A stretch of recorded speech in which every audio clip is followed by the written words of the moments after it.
Hello everyone, welcome back to my channel. Sandwichৰ recipe ভিডিঅ'টো চাই ভাল পালে লাইক, শ্বেয়াৰ এণ্ড ছাবস্ক্ৰাইব কৰিবলৈ নাপাহৰিব। Thank you. প্ৰথমতে মই পিঁয়াজ, বিলাহী আৰু কেপচিকামখিনি সৰু সৰুকৈ কাটি লৈছোঁ। কিলামান নৰসিংহ পাত লৈছোঁ আৰু বইল আলু এটা কাটি লৈছোঁ। আৰু লগত লাগিব চেণ্ডউইচ ব্ৰেড কেইখনমান। তেলখিনি গৰম কৰি পেলাই পিঁয়াজখিনি অলপ দেৰি ভাজি ল'ম।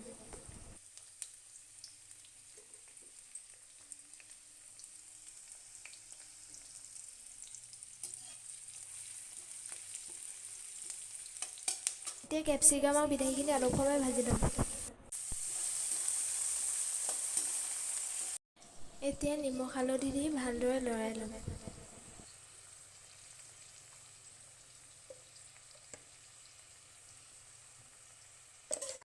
তাৰ লগতে ধনিয়া গুড়ি আৰু জিৰা গুড়ি অলপ দি অলপ সময় ভাজি থাকিম।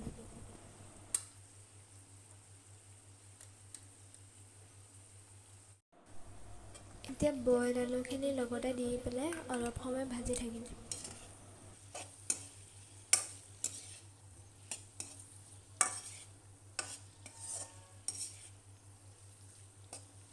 বইল কৰা আলুখিনি ভালদৰে মিক্স কৰি লৈ তাৰপিছত নৰসিংহ পাত কেইখিলামান দি দিম আৰু ভালদৰে অলপ দেৰি ভাজি থাকিম।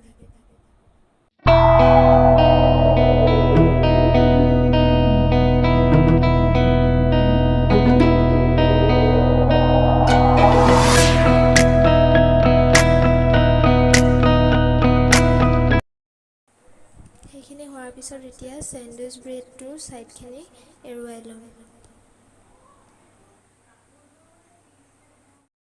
এতিয়া চেণ্ডউইচৰ ওপৰত আলুখিনি দি ল'ম। আলুখিনি ভালকৈ সনাৰ পিছত ইয়াত পিঁয়াজ, আপোনালোকে জলকীয়া বিচাৰিলে দিব পাৰে, মই জলকীয়া ব্যৱহাৰ কৰা নাই। আৰু আপোনালোকে ইয়াত চীজ ব্যৱহাৰ কৰিব পাৰে, কিন্তু মই কৰা নাই ইয়াত। এতিয়া আপোনালোকে ঘিউ বা তেল ব্যৱহাৰ কৰি চেণ্ডউইচটো ভালদৰে সেকি ল'ব। ৰেচিপিটো চাই ভাল পালে লাইক, শ্বেয়াৰ এণ্ড ছাবস্ক্ৰাইব কৰি দিব। Thank U.